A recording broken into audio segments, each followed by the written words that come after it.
is fixed. 20% of the respondents experienced at least one change in how the interviewer perceived them by race over the course of different observations.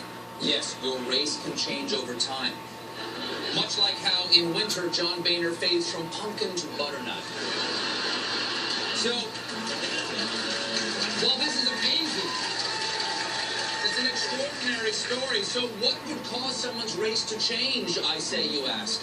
Well, if someone in the study went to jail, the interviewer was more likely to see the person as black. No wonder those white power prison gangs are so scary. They're all black guys. The point is, Americans believe black people do certain things, therefore people who do those things must be black. Or as NPR put it, it's not just our perceptions of race that drive our stereotypes, but our stereotypes that drive our perceptions of race.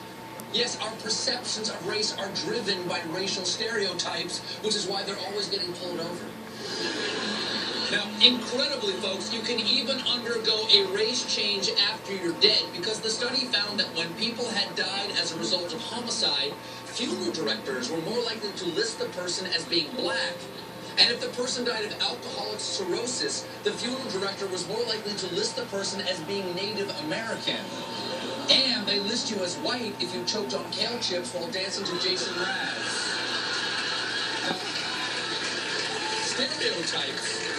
Stereotypes can even change what race you think you are. Because when people went to prison, they became more likely to think of themselves as black. The good news is, it's a two-way street. Because for positive experiences, the effects are in the opposite direction. Folks, I believe we can use America's inescapable racism to finally defeat America's inescapable racism. Here's how it would work. Minorities simply have to behave in ways that change our perception of their race.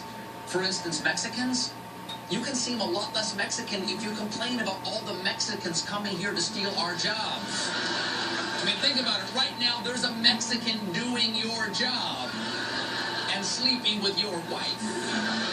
And Native Americans, if you turn those casinos into tech support call centers, suddenly you're an actual Indian. Of course, the quickest way to achieve racial equality is just to send everyone to prison. Then we would all be black. And once we're all black, maybe Americans will finally realize it does not matter.